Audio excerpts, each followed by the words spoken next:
Welcome back to People's Policy Perspective, where we break down the policies shaping our everyday lives. Today's guest is someone who sits at the edge of data, AI, ethics, and sustainability. Meri is an adjunct professor of data strategy and AI at Globus University in Japan, and she's held leadership roles as a chief data officer and CIO in major financial and tech companies, building award-winning AI solutions used by millions and laying ESG data foundations to support sustainable development.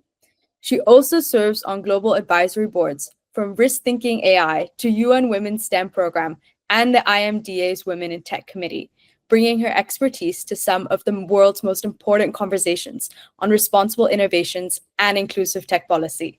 In this episode, we'll explore how emerging technologies are reshaping power, privacy, and possibility, and how we can make the future not only ethical and inclusive, but also sustainable and people's first. Meri, thank you so much for taking the time to join us today. Thank you so much. It's really a pleasure to be here and really an honor to talk to your whole community. Amazing. Okay, so let's begin with personal and structural power of data. As individuals and societies, how we handle data defines how we're seen and sometimes how we're shaped. As someone who teaches data strategy and AI to MBA students, what common misconception about AI frustrates you the most? And what gives you the most hope about how this generation is thinking ethically about tech, especially when it comes to solving global challenges like sustainability or social equity? So this is one of my biggest pet peeves when students work with AI and they think of it as a magic black box. Then it's important that they understand the implications of their data, privacy, the biases. We need to, all of us, be responsible for not just our use of technology and AI and data, but also understand all the implications. I think it's one of the areas that I see students now getting very active on, and privacy is going to be one of the areas of concern that they need to understand and to be very respectful and very cautious about. For sure. But is there any hope that you have for the next generation and how they're thinking maybe differently from your generation or previous students that you've seen? Absolutely. I think there's the current generation, all of you students, you are coming up into the world with skills and capabilities and an understanding of the world, which is a lot more integrated. The way that our generation grew up, every subject was completely isolated and there was no connection across. Now all the curriculums, all the education systems make an effort to integrate and to have a much more multidisciplinary integrated approach so for example, if you are looking at health systems or you want to study medicine, you will have an understanding of the privacy of data when you work with your patients and the elements that are going to be dangerous, the risks of social media when it comes to health data and the implications, the ethical challenges there. So looking at an area which different angles, it's one of the reflections that I feel your generation brings to the table. It's having this capability to see the world as as a system that's fully integrated. It's something that I think my generation completely missed because of educational processes that were a little bit more limited. Yeah, I can say that's definitely true because even right now I learn about the environment in school, one of my subjects, and in that topic we learn about law and we learn about the history of the environment. Then we're also learning about the economics and how that changes people's perspective. So I can definitely see what you mean about the integration and everything. But with all this tracking that's going on around the world, is privacy still possible in 2025? Or is it just an illusion because of all this data being collected? We talk a lot about privacy and the illusion of privacy, but one of the things that we have to remember is that the concept of privacy has changed over the years, right? And it's because now it's very easy to target people based on bits and pieces of information that might be spread across different systems. If you remember old movies like Terminator, Some of you might have seen this, movie from the 80s and 90s franchise. There's an app, at the beginning of the movie, they go to a phone booth and the killer finds the person that he's looking for, because he goes into a phone booth and there's this big book with names, surnames, whole addresses and phone numbers. Now, when we think about that, it's unthinkable, right? That there's so much personal information just hanging in a phone booth for anyone to find. But the concept of being able to scan all that data today and being able to target all those individuals with whether it's marketing offers or unsolicited requests or all kinds of undesirable outcomes has made that a thing of the past. Data is not available at that level anymore anywhere in the world because of the risks that it carries. And it's because as technology evolves, we can do more things with technology, but we also create more risks. And that changes how we think about privacy, because maybe 50 years ago it was okay to have your full information out on a book that was printed and distributed everywhere, because there was an element of privacy attached to it. It was very hard to action. But today it's not. So we think differently. In the same way, our medical records, for example, right? If our DNA is scanned and can be used, in a job selection process, maybe selecting the candidates who are more resilient, I don't know, for whatever reasons, or whether it's gender discrimination or any other type of discrimination, we can start to see ways in which that information might actually be used against certain groups of people, individuals, and this is where we need to protect, and this is where data privacy becomes more and more important. By understanding the risks, we keep evolving, and regulators, the organizations in each country that set the rules to protect whether it's the population, the employees, and the organization's use of data, they keep learning at the same speed than users do. Sometimes they go a little bit slower, but I think in Singapore we are very safe because there's a very proactive approach to protecting people and to regulating areas that are completely new, and that I think that catches up, and it's very good for a population. Yeah. So with all of these risks, how do you manage your relationship with data and privacy? Are there any boundaries you follow that help you stay aligned with your values towards it? So things keep changing. So my recommendation to all of you is remember that we don't know everything. Even if you work in technology, even if you are a techie, and I say this because my kids, who are teenagers, they tell me, "Oh, Mama, you don't know anything about this." And I say, "I'm a chief data officer. I work in technology. I work in data. I know exactly the problem, right?"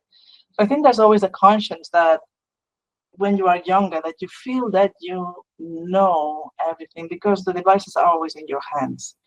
And because you use it so much that you feel very confident and very comfortable with it. And that is very different from having an understanding of the risks.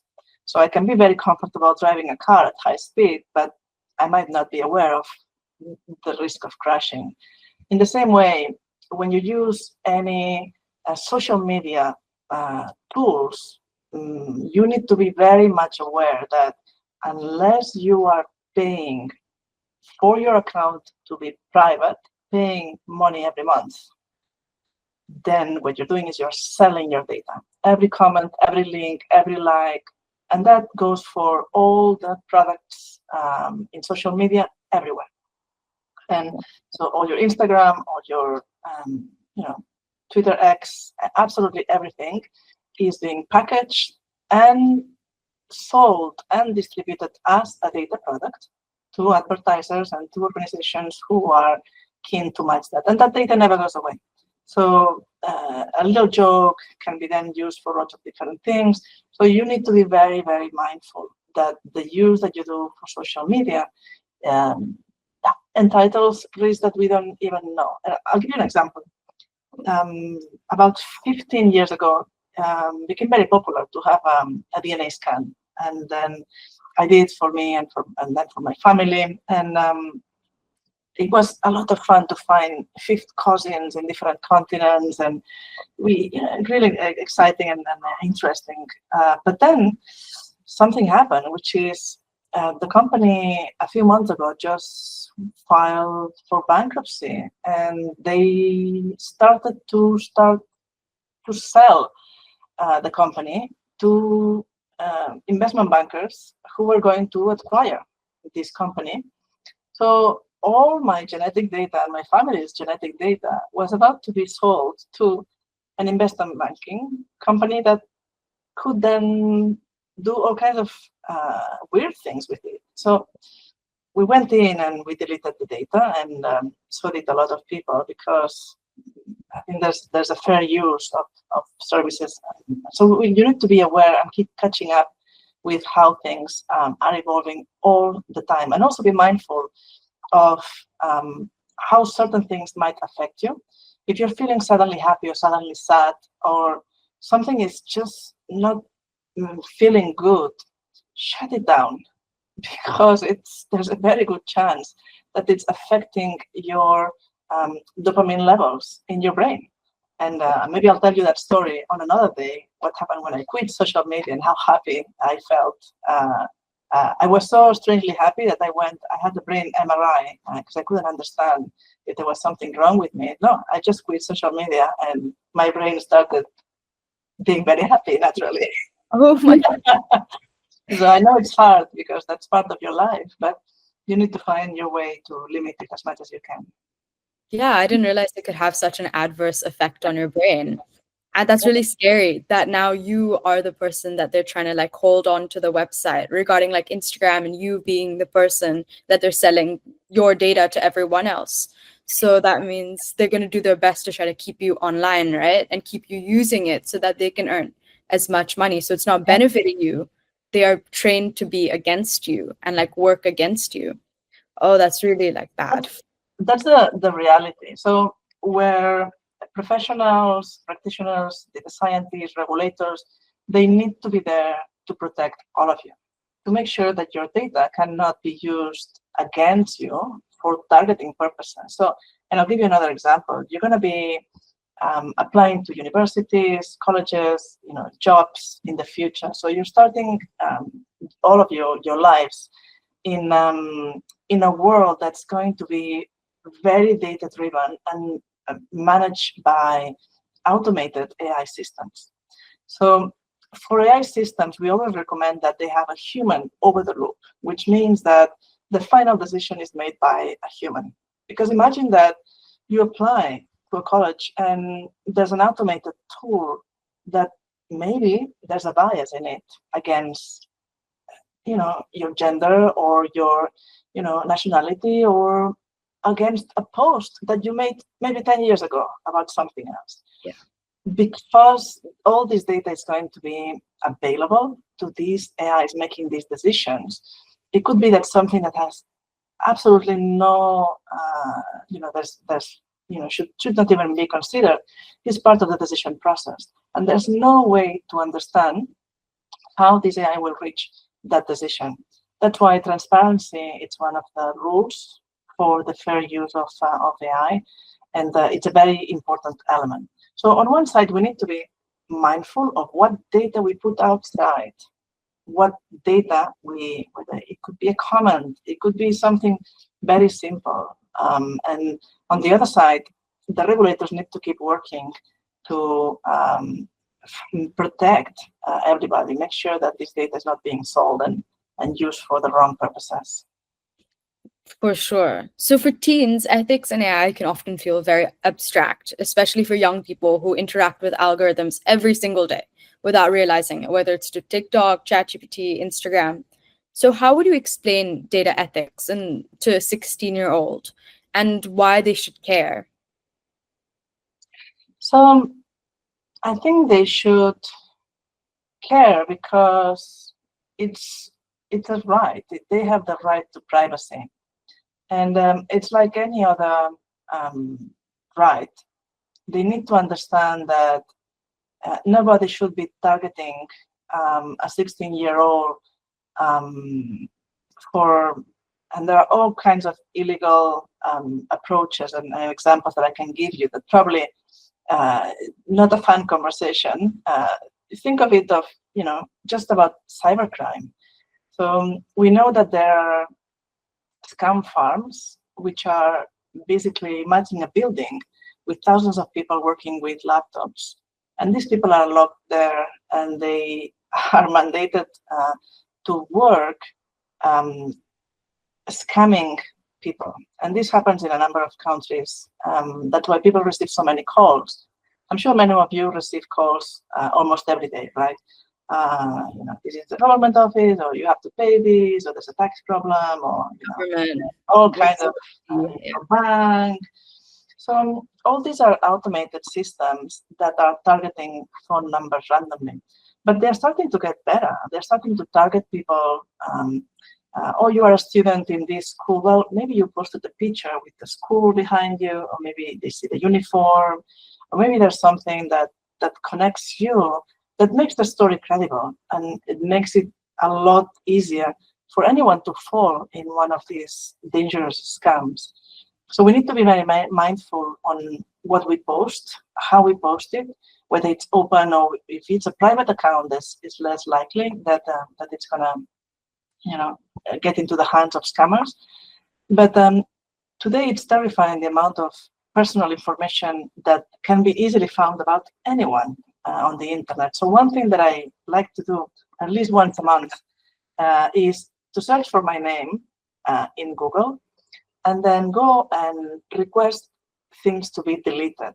And I do this because there's probably just searching my name and surname, and that I can do that because my name and surname are not very common, so it works for me. I don't know if it will work for everyone, but there's probably 50 links every time I search that are trying to sell my name, my email, my business address, and a lot of stuff that's just not real. That it's that has nothing to do with me, but these are content generated systems that try to take advantage of people information.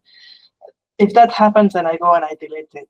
Or if there's something that I think it's not good, I go and I request. And in Google, it's very easy. You click feedback, and then you request delete. This page is not true. This is not real, or this is my personal information that somebody's trying to sell here.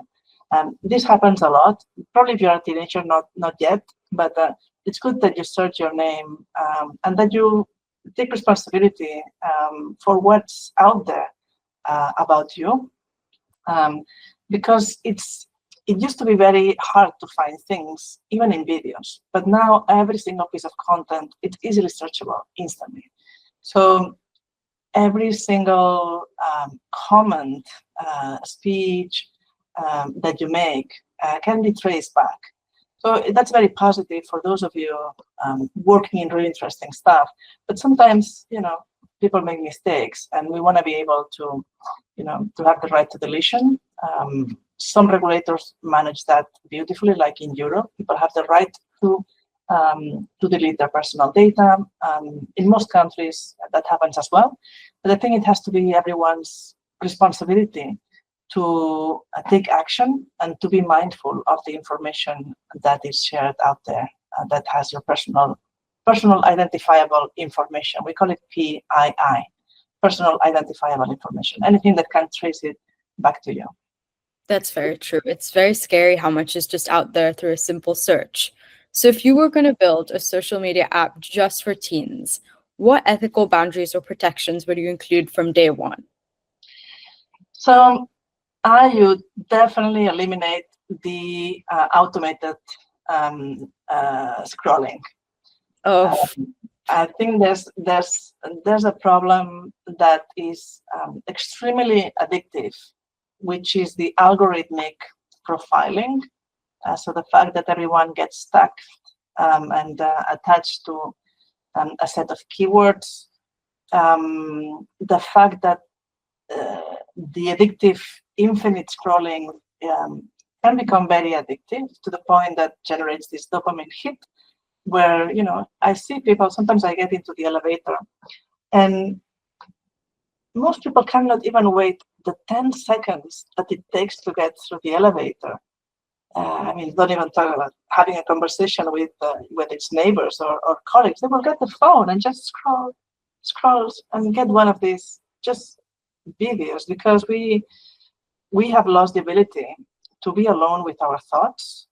And it's very, very important for us as human beings that we maintain critical thinking, that we are aware of our surroundings, that we connect with other human beings, and we remove this constant scroll addiction that just keeps us completely glued to our, attention is only in one direction. This is something I definitely eliminate, because we need to develop this muscle. We need to have the ability to get outside and to learn.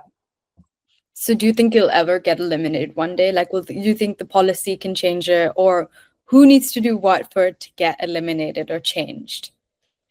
Look, I think social media is a lot of fun, and short videos are great, and and I'm sure that you can learn a lot of dance moves in TikTok and others. But it's not okay to do that 6 hours a day. And you will say, oh, impossible. Nobody does that 6 hours a day. Well, they do. They actually do. So think about, one day. My generation, we always talk about, oh, the day I die, the things that I will regret. And people typically in my generation say, the day I die, I will regret spending so much time in the office, right? Well, I think probably my kids' generation will say, the day I die, I will regret scrolling so much because I wasted my life scrolling, right? I think we need to have it, like with any addiction, it's that generates the impulse. It's very hard to break. It's not easy. So we need to develop the resilience to get away from some of these elements. When you see something that you really, really wanted, you have to wait. Why do I really want this so much? Why do I have to, get on my phone every 5 minutes? Why do I have this need? I think this is something that we could eliminate by creating better, more ethical services. And by all means, and I remember using Facebook, 15 years ago. And it was awesome. It was absolutely fantastic. A very different tool than it is today, or Insta or TikTok or any of the other ones, because the pressure to create that user in-app and then stuck the user into the app, it has grown exponentially. I think we just need to be mindful that now there's a lot more powerful tools generating more interesting and more targeted content for each of us. So it's really hard to break it. And so keep developing that muscle, keep developing that ability to say, well, today I don't turn on my phone. Today I don't go into, well, turn on your phone, but your parents might actually want to call you. but maybe. Yeah, right? I get that. Yeah. So that form of resilience and like buffer towards the phone, and just like knowing when to keep it aside, and then going outside or anything. Why don't we all do something like, I mean, when I lived in the United Kingdom, I've never drank a lot of alcohol. I mean, in Spain, I'm originally from Barcelona. In Spain, alcohol is something that you have at dinner, so it's a social thing. But in the UK, I was shocked because people were drinking every single day of the week, all the time, lunchtime, dinner time, all times, in my times. And I was shocked because a friend of mine, they were doing the Wednesdays, the dry Wednesdays. So they committed to not drinking one day a week. And I thought, oh my God, this is so shocking to me. I barely drink.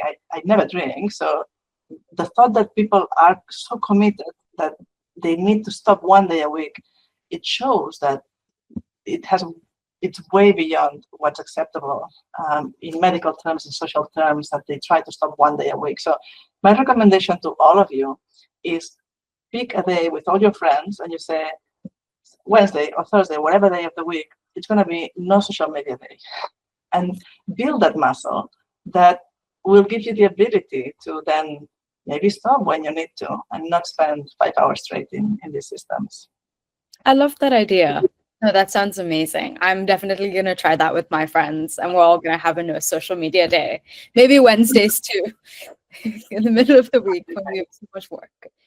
And So, Wednesdays, it's a fantastic day to go out because it's ladies' night in a lot of places. So it's a good day to go out, have fun, maybe go out for some sports, go out dancing, and experience a different side of things that doesn't require devices. no, that's for sure true. So, other than scrolling, do you feel that there are any other ways that AI is currently treating young people unfairly? And what do you think a fairer system might look like from like teens' perspectives or like just people's perspective? Because AI is taking away jobs. It's just doing a lot of things with like social media and hiring and education and everything. So what's your perspective on that? So, like with AI is a tool, and you have to think of it as a tool in the same way that any tool can be used for good or for bad. You need to learn how to use the tool. You need to understand the risks, and you need to, be aware of how others might use it. Some people say that AI is not going to replace humans in jobs, but it's going to replace humans that use AI in jobs. So those who don't know how to use these tools well, or who are not don't have a good understanding of the risks, they might actually be at risk of having more challenges when they are going in through their professional careers and their personal lives as well. I think we need to continuously learn, and the keywords for me is continuous learning mindset. So you have to stay up to speed on the new developments, but go deep into things. Don't just read the 3-second news and the quick videos. You need to have the ability to read a white paper. So a 10-page technical, and if you don't know how to read technical stuff, you can find and sign up for a course on how to read technical stuff. You need to have an understanding so you can have a point of view. Because if you don't have a point of view, you will always be at the mercy of those who have a different point of view than you and might be able to then manipulate you. So continue learning, always figure out what's new and how can I learn it. And I'm not the smartest person at all, but I always thought, well, if others can do it, so can I. I don't know how to read a technical paper. Well, during COVID, I did an online course on how to read medical papers, because I was reading all these things and I couldn't understand, I couldn't figure out what it meant. So whether it's the terminology or the codes or the letters and how things are, I wanted to learn more about COVID, and it was impossible because it was just too technical right at the beginning. And I did a course on how to read medical technical white papers, and it was fine. It was not that hard. So I think you need to always continuously be curious and continuously learn, and you will always be fine. The only risk is to staying behind, and that's the only thing that you cannot do these days, because then it's really hard to catch up because the world moves very, very fast on technology. That's true. That definitely links back to your point of critical thinking and just seeing things from different perspectives and having opinions, because AI is coming so fast and they have all the, like ChatGPT is all the answers. I mean, they're not necessarily correct, but they have its own opinion and its own bias. So as long as you know your facts and you read the papers, then yeah, you're definitely set and like good in that aspect. That's So right. that's true. Yeah.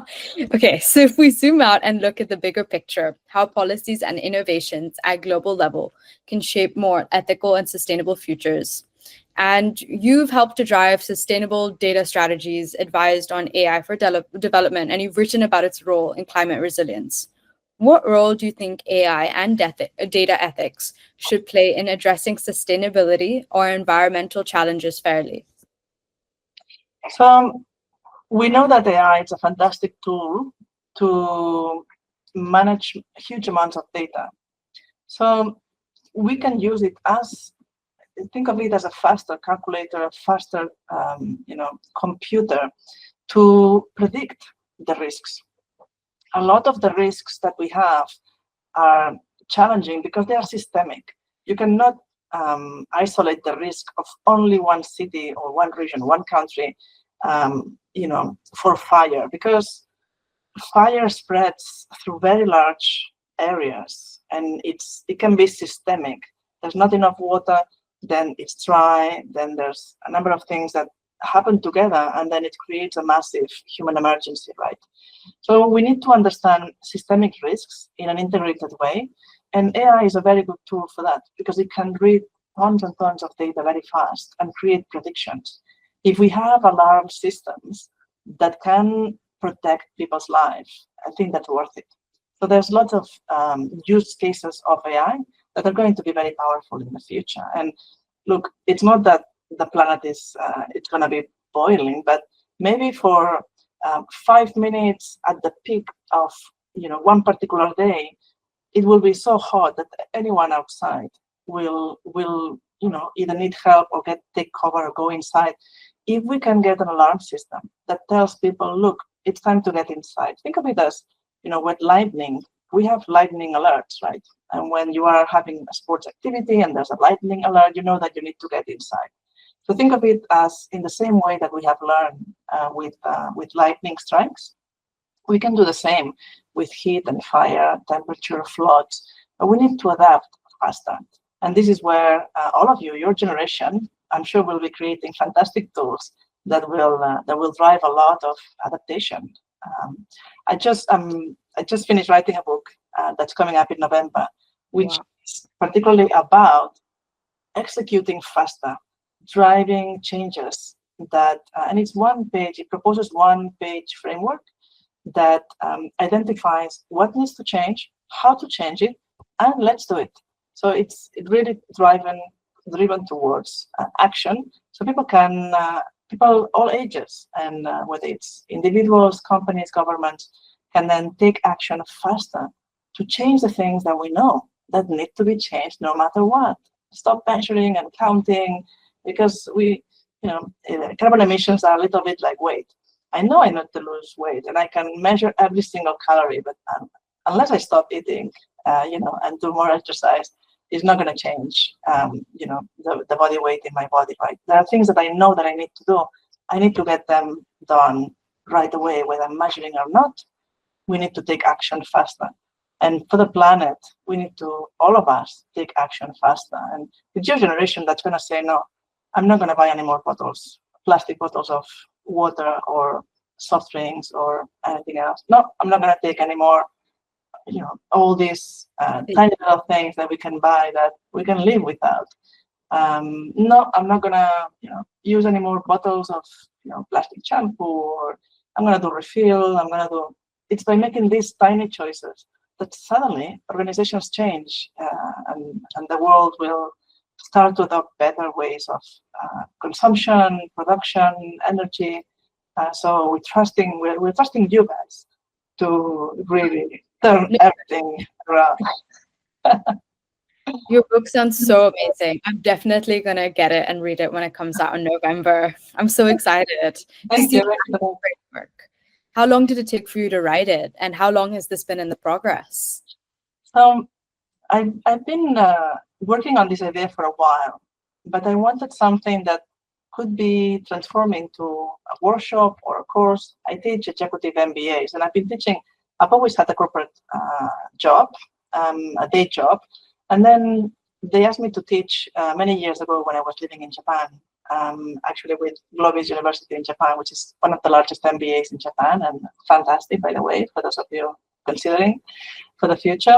And I created a course for them, which is Living Big Data Strategy.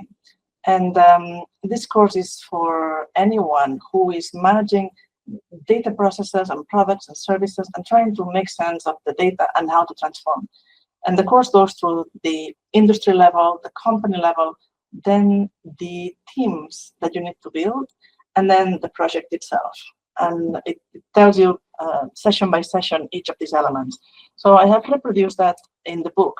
And the book is about leadership for transformation in sustainability. So it's about executing the changes that the planet needs faster, less counting and more action, which I hope that will give everybody.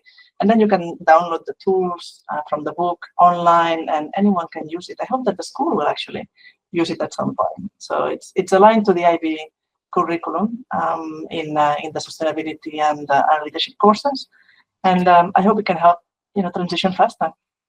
I can definitely ask and bring it up with my teacher because it sounds so amazing. And just, I think it's definitely what we need right now to like combat everything that's going on. Because every day you hear that the world is going towards like some tipping point or another. And we definitely need to do something now. So do you think data privacy and AI are keeping pace with how fast technology is evolving through everything? Because even technology is bad for the environment. They say ChatGPT is also terrible, and it has like huge water consumptions, and it's not sustainable at all. And yeah, just all of these different things. Yeah, I know that we talk a lot about the energy that's required to run all these data servers and computer centers and all this cloud storage, right, for the AI. But most of the future AI will run on quantum chips. And I know that today it sounds a little bit like science fiction, but 3 years ago I was with the bank and we had a quantum team in the UK, and they were running tests of AI models on a quantum computer. Now, a quantum chip is something that you can put in your hand. It's this size. It's tiny. Think of it like a tiny little piece, and then it's inside of a massive fridge. It doesn't require that much energy, and that will be the direction in which the world will go. I don't know how long it will take, but it's not so much the consumption of energy. Remember that most of the energy in the world is, it's for other problems. It's transportation, it's agriculture. There are lots of other problems that are bigger than this. So on this side, I think that there are solutions, and on the other side, the question you asked me was about whether the regulators are catching up with the needs for privacy, right? Well, I think, like everything else in the world, some governments are very advanced, and there are other governments that are not so advanced, but they are trying very hard to catch up. And then there are governments that are just not very interested because they prefer to have a lot of control. So they want to get all this data, all this control, and they're a little bit more on the authoritarian side. So I think, sometimes we cannot choose, but if we can choose, we should choose to be in a place like Singapore, where it has regulators who are very mindful of the risks and the challenges. And it was Singapore that proposed the first AI ethical framework at the World Economic Forum in Davos. And it was then spread and adopted across many, many countries. And now it keeps evolving. They have developed its own tools and systems. So it's one of the areas that I think we should be very proud of being in Singapore and supporting the Singapore government. Wow, yes, Singapore taking the lead. That's amazing. You to design a balanced, forward-thinking AI policy, one that protects both the people and the planet, but also encourages innovation, which is very hard. What would its key principles be? Wow, a policy that protects. So if let me rephrase the question. If I had a magic wand, that kind of made any changes that the planet needs and the people needs. So number one, I would ban fossil fuels. There are other choices. We can adapt. It would not take that long, and the industries would not stop. There are lots of other options that can help us, stop polluting the environment at this. Then we need to change agriculture, because agriculture requires so much water just to produce feedstock for animals that we don't even need to eat and torture anymore. So that's the second one. We should put a ban on certain types of food that we commonly eat, and primarily cows and some of the highest not just polluters, but also the highest consumers of water because of the feedstock that goes into producing them. And then we need to rethink our economic systems so they can be more fair, so they can then integrate everybody, give everybody a fair chance. A lot of the big problems in the world are because of inequality. And of course, we are not saying that everybody is exactly the same and not everybody needs exactly the same. Some people need more help than others. And having the principles of fairness, making sure that everybody has a chance in the world, I think it would be fantastic. So maybe in the future, there's an AI who can be as good at government as, having a vision that's global, systemic, integrated, and then make some of these big choices that humanity will need to make. But remember that the planet has always been fine, and the planet will continue to be fine. It's humans that are not going to be, are not going to have enough time to adapt to the new conditions of the planet. So it's not about saving the planet; it's about saving the humans, really, that and making sure that everybody has the same chances. But you know what? I have faith in humanity's ability to adapt, and I know that we can do this if we commit. And the other day, I'll close with one thing that I heard the other day that I thought it was fascinating, and it came actually from the Middle East, from a company who is moving away from fossil fuels, and they said the mantra of this company is they didn't the Stone Age didn't end because they ran out of stones. And I thought about that, and I thought, wow, this is so powerful, right?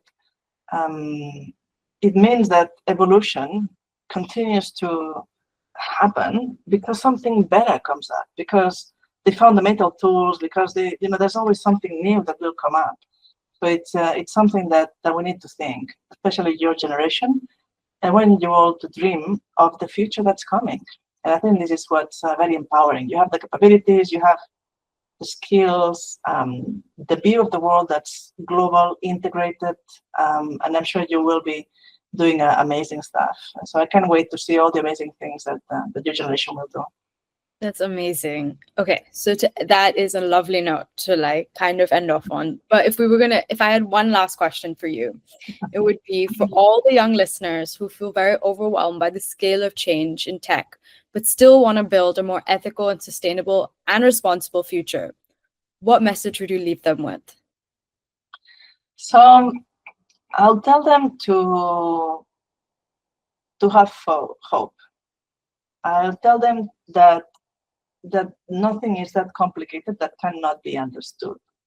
So if you are in an area that is very specialized, or you want to understand something and you find it very hard, just break it in small pieces. Just break every big problem into small, manageable pieces and do it one by one. There's nothing you cannot do, absolutely nothing.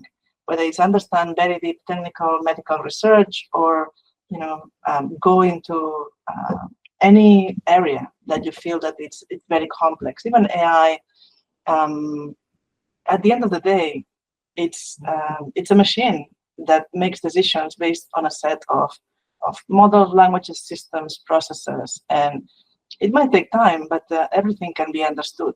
Just take it one day at a time, and you will feel less overwhelmed with all these areas. And my advice to everyone is stay curious. Just keep your curiosity. Yeah, one day at a time. That's for sure. Meri, thank you so much for joining us for this insightful conversation. Your work reminds us that data and AI aren't just technical tools, but they're systems that shape our lives, our planet, and our future. And it's up to all of us to ensure that they're designed with care, conscience, and most importantly, sustainability in mind, so that we, the humans, can survive. And to all our listeners, thank you for joining us on People's Policy Perspective. I hope today's episode has sparked some new questions and ideas for you. Don't forget to follow the podcast for more thoughtful conversations. Bye. See you next time.